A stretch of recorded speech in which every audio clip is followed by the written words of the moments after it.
web is basically a glorified telephone, in a sense.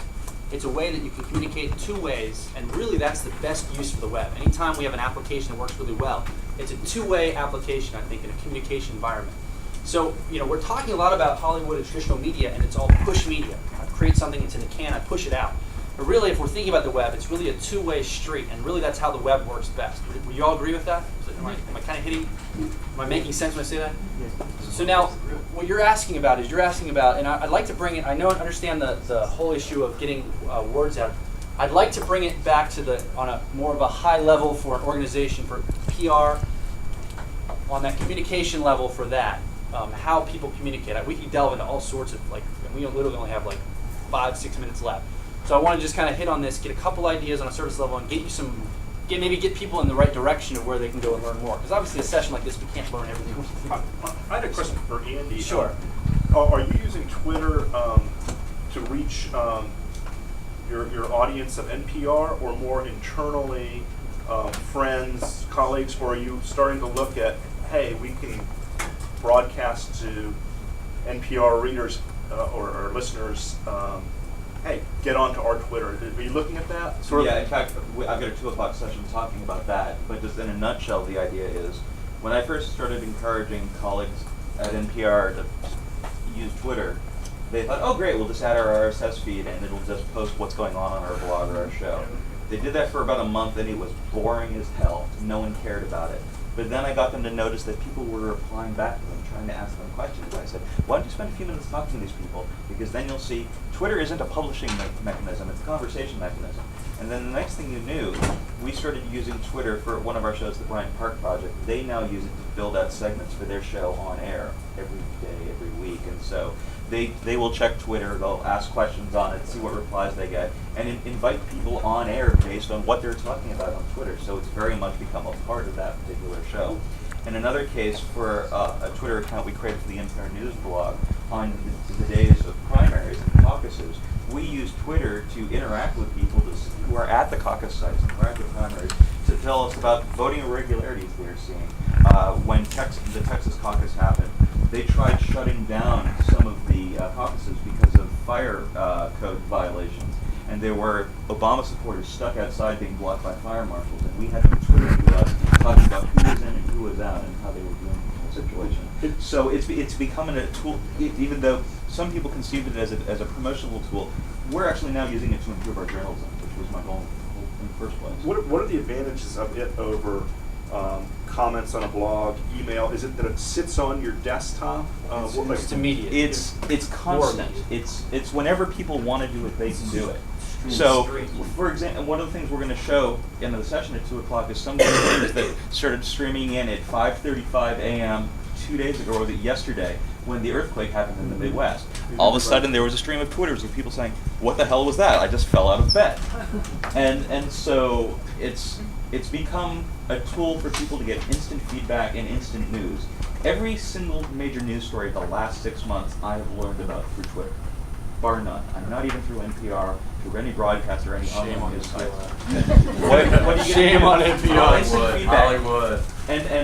And so, is it because you're on a ton of Twitter groups, or are there specific ones that no, all it takes is a small number of people, because it's a really smart group of news junkies. Andy, would you agree though that Twitter is a pretty geeky application still? I mean, I would say to the mainstream. No, if you're from an organization, a non-profit organization, I mean, how hard is it going to be? NPR is a communication company, so it's not difficult. It's one of the but there are some organizations, they're happy to. I mean, it's hard just to get a blog put in place. The problem is people hear Twitter think, oh God, yet another tool. We haven't even done Facebook yet, so they don't even give it another look. Whereas when like this week, I was introducing Twitter to a bunch of very skeptical journalists and had them going on it in 5 minutes. It's one of the easiest things out there. And I'm not here to shill for Twitter or anything like that, but it's yes, you are. I guess I should put in a plug for Jaiku as well, and some of the competitors. But they have other, yeah. And so they're not the only game in town, but there's a simplicity What do to you it. call it? We have about 3 more minutes. That type of technology called? Microblogging. Microblogging. We got a question over here. Well, it's not so much a question of the kind, because I have a Twitter account, but I don't use it all the time. But the people who, like me, who have the account but don't kind of use it sometimes, is that you're sort of afraid of just how far out into the world the information is going. Because I get emails that so-and-so's following you now on Twitter. People, like random people I don't know. So I think You some might of the make your updates hesitation, private. say again? You can set it to private, so if you only want your friends following you and having access, you can Okay, do that. because I think some of Whereas, the concern you know, is I've you've got I've 3,000 like new 18 friends I've got that like you're. 1,800 people following me on Twitter, and like New Media Jim, he's got what, maybe 3,000 or 4,000? Yeah, he's got 3,000. It's insane. Rob Scoble has 20,000. Yeah, exactly, and it's become a community based around all the conversations we're all having, and either you're comfortable with Twitter or you're not. And I tell people when they're first learning Twitter, don't give up after the first day or so. Give it a couple of months and find some like-minded people who are also Twittering, and But- take your time with it. You know, let me just sort of one thing to keep in mind, and it's worth doing the vanity search every now and again with different search engines. You'd be surprised where your words are. If you're doing blogging or if you're even email lists and things like that, you know, you may be surprised where you are. Sashi, you had something you want to say?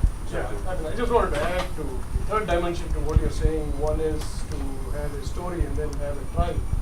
What Twitter does is you have a community of people rooting for you. I mean, basically what it does is, I don't read any RSS feeds anymore. What I do is on Twitter somebody tells me, hey, this blog post about this subject is very good. So it's almost like somebody's already vetted it for me. Yeah. And It's funny, I do exactly the same thing. I've given up on RSS feeds because I've got folks like you guys that when I see you, if you took the time to put the URL on Twitter, I know it's probably worth looking at. And I'll say, like, my blog, my personal blog, which is shafi.name, had probably 25 visitors in 3 months before I'm on Twitter. And it's not that I keep telling people, go to my blog. I have about 100 visitors a week, which I think is quite good for me. But it's basically people will say, okay, this guy has something interesting, let me subscribe to his blog or even go to see his individual posts. They don't come all the time. Who else still? Is there any other speakers in this room for the rest? I know Andy, you're going to speak. You're going to be speaking. You want to just quickly tell what you're going to be talking about later today? Maybe some people. My goal here in the next 2 minutes is to get you started on your journey to learn more stuff. That's kind of what I want to help do. What are you going to be speaking on? Just Hi, like give us 30 seconds. I'm Andrew Feinberg. I'm going to be talking about identity, privacy, and security in social web environments. I think that's pretty cool, and you guys should come listen to it. Andy, what are you going to be talking about? I'm going to be talking about Twitter, quick utters, and the impact of social media tools and journalism Yeah. Mine's with right- New Media Gyms. Anybody Mine's else right gonna be after talking? his in the same room, so What stick are you around. going to be talking about, Sashi? How social media tools can help small business. Okay, so let's help small business social media tools. That could be probably applied to nonprofits as well. Okay, it's not on the schedules, but right after lunch at 1 o'clock, I'll be in the mentor room actually doing a live recording of a Mr. Ron's Basement podcast. So if anybody is interested in seeing how it's done from beginning to end, Great. welcome to drop by. Oh, one more thing too, when you leave here, if you would go up and visit the sponsor lounge up on the 11th floor, the way this is laid out, it's difficult to get a real high traffic area for them to set up, but our sponsors have been really great. They've come and they've helped us out, and they've really made this possible. It would not be possible for not the sponsors on this list. Please go up and just visit that room. Just check in with them, say hi, be friendly, let them know that you're a community that supports what they're doing because they're really involved with our community here. And that's the And, same floor lunch. Yeah, same place where lunch is being served. What's Guys, your next session on? What'd you say? What's your next session? It's new media leadership. I want to talk about if you're interested in being a new media producer, what I think is some steps to take. So that's at 3 o'clock. It is about 10 minutes till the hour of 12 noon. I take lunch. We got Quiznos for free. Lunch is upstairs. Jet on out. Thanks guys for coming. Have a great day. Have questions? I'll figure out. Sure. Yeah.